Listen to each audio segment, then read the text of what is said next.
there's a misunderstanding that if you focus on feelings, then you will tend to perpetuate them and simply create more of these unpleasant negative feelings, whether it's anger or fear or whatever.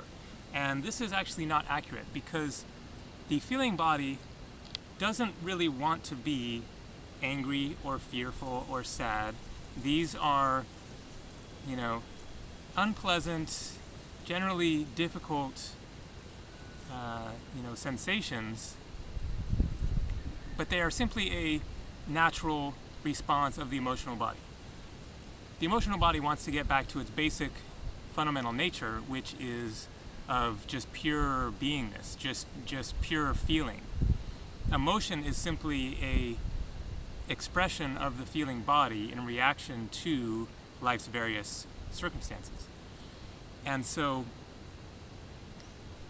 by going into these feelings, whether it's fear, anger, or whatever, and stirring them up and getting them going, then you may find that you connect with deeper and greater, more intense levels of these emotions, but that doesn't mean that happens forever.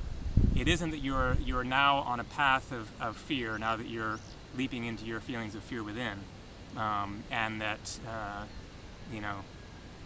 that you're just creating more of it.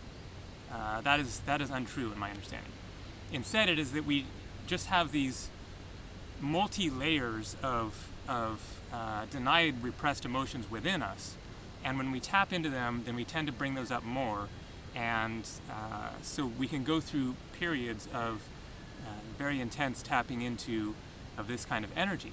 But ultimately what you will find, I believe, at least this has been my experience, is that you clear the stuff out and you then get more in touch with the basic fundamental essence of who you are that has been tied up, repressed, blocked by these denied feelings and emotions that are held deep within the subconscious. So another specific example that I'll give is that, let's say that you're traveling with your partner, and you've been traveling a long time, spending a lot of time together, and then one day, then this other person, I'll just say she, since I'm a guy, says, you know what, I think I'd like to do my own thing tomorrow. We've been spending a lot of time together, I could kind of use a break. And so you say, okay, sure, that's fine, I understand. You obviously want to respect that person's choice.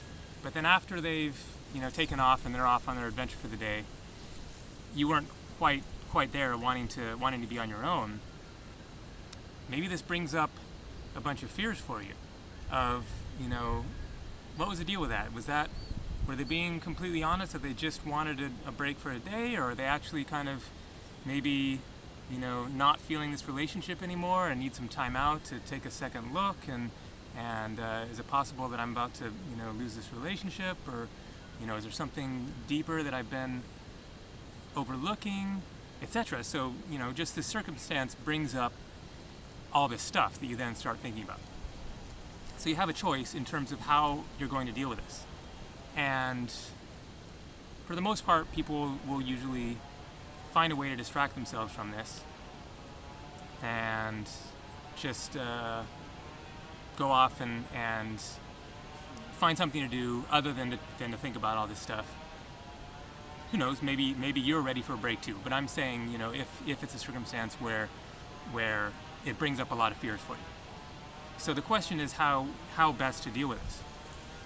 And so the answer is always to be fully present with it.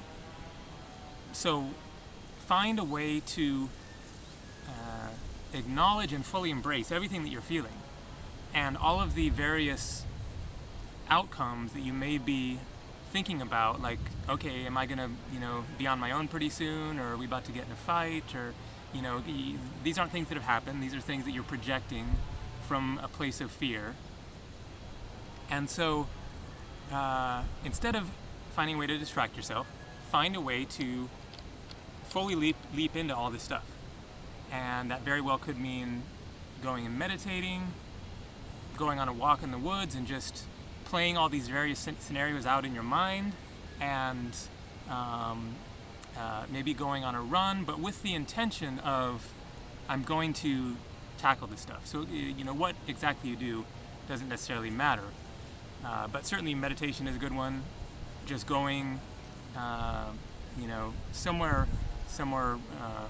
more quiet and peaceful, where you can see what is going on within your mind in relation to this. And try to come to a place of peace with whatever might happen from there. Through working through this stuff. See this energy as an opportunity to face, embrace, and resolve some inner stuff that this particular circumstance is bringing up. And recognize that your mind going wild is your fears being released and awakened, and that this is an opportunity to tackle some inner stuff and try to resolve it. And for one thing, you will also be in a better place when this person comes back. Instead of having all this stuff running through your mind and never really dealing with it, then when they come back, then you're going to be sort of awash with all this stuff, and they're likely to pick up on it, and it's just going to create more dissonance in your relationship. If you can truly resolve all this stuff, then whenever this person comes back and you're reconnected, you're going to be in a much better place whatever happens. Whether you realize, oh, it was just my thing, they just needed a little time out and now they're totally happy to be with me, you're going to be more ready to be with them. Or if they come back and say, you know what, after some thinking, I think I want to move on with this relationship, then you'll be in a better place to accept that scenario, having tackled some of this stuff. So the basic important thing to keep in mind is simply that more often than not, when we find ourselves in difficult psychological states, it's life bringing forth that which is already within us and giving us an opportunity to resolve inner stuff and come to a deeper understanding of our life and ourselves, and come to a place of greater clarity and peace within, despite outer circumstances. So to recognize fear as a integral part of life, it would be great to come to a place of existence in which there is no fear, even though I believe that is certainly possible. I don't think that we would be in the third dimensional realm at all if we didn't have some fear within to deal with. So to see fear as energy, simply energy, that we need to work with some way. If anything that we might be feeling in life is legitimate and serves a purpose and can be dealt with in a variety of ways. And so to deal with that fear in such a way that we come to resolution and integration with it, or rather integration with another aspect of our being that exists beyond that fear, and through the releasing of that fear, then we get in touch with that other part of ourselves. And in so doing, then actually come to a place of greater peace and inner strength and inner wisdom and inner connectedness with all it is through working with fear. And I really think that